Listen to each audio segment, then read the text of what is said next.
ನಿಷ್ಠೆಯ ಗೆಲುವು. ಒಂದು ಸಣ್ಣ ಗ್ರಾಮದಲ್ಲಿ ರವಿ ಎಂಬ ಬಡ ಹುಡುಗನಿದ್ದ. ಅವನು ದಿನವೂ ಶಾಲೆಗೆ ಹೋಗುತ್ತಿದ್ದ, ಆದರೆ ಅವನ ಮನೆಯ ಪರಿಸ್ಥಿತಿ ತುಂಬಾ ಕಷ್ಟಕರವಾಗಿತ್ತು. ಅವನ ತಂದೆ ಕೂಲಿ ಕೆಲಸ ಮಾಡುತ್ತಿದ್ದ, ಆದರೂ ಕುಟುಂಬಕ್ಕೆ ಸರಿಯಾಗಿ ಊಟ ಸಿಗುವುದಿಲ್ಲ.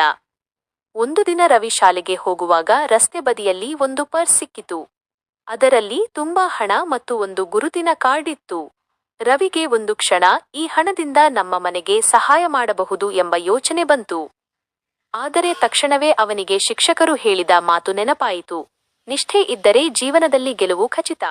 ರವಿ ಆ ಪರ್ಸ್ ಅನ್ನು ಶಾಲೆಗೆ ತೆಗೆದುಕೊಂಡು ಹೋಗಿ ಶಿಕ್ಷಕರಿಗೆ ಕೊಟ್ಟ. ನಂತರ ಅವರು ಪರ್ಸ್ನ ಮಾಲೀಕರನ್ನು ಹುಡುಕಿದರು. ಆ ವ್ಯಕ್ತಿ ತುಂಬಾ ಸಂತೋಷಪಟ್ಟು ರವಿಗೆ ಬಹುಮಾನ ನೀಡಲು ಮುಂದಾದ. ಆದರೆ ರವಿ ಹೇಳಿದ, ನಾನು ಇದು ಬಹುಮಾನಕ್ಕಾಗಿ ಮಾಡಿಲ್ಲ, ಇದು ನನ್ನ ಕರ್ತವ್ಯ. ಆ ವ್ಯಕ್ತಿ ರವಿಯ ನಿಷ್ಠೆಗೆ ಮೆಚ್ಚಿ ಅವನ ವಿದ್ಯಾಭ್ಯಾಸಕ್ಕೆ ಸಂಪೂರ್ಣ ಸಹಾಯ ಮಾಡುವುದಾಗಿ ಹೇಳಿದರು. ನನ್ನ ಚಾನೆಲ್ ಅನ್ನು ಸಬ್ಸ್ಕ್ರೈಬ್ ಮಾಡಿ, ಬೆಲ್ ಬಟನ್ ಪ್ರೆಸ್ ಮಾಡಿ, ಲೈಕ್ ಮಾಡಿ ಮತ್ತು ಶೇರ್ ಮಾಡಿ.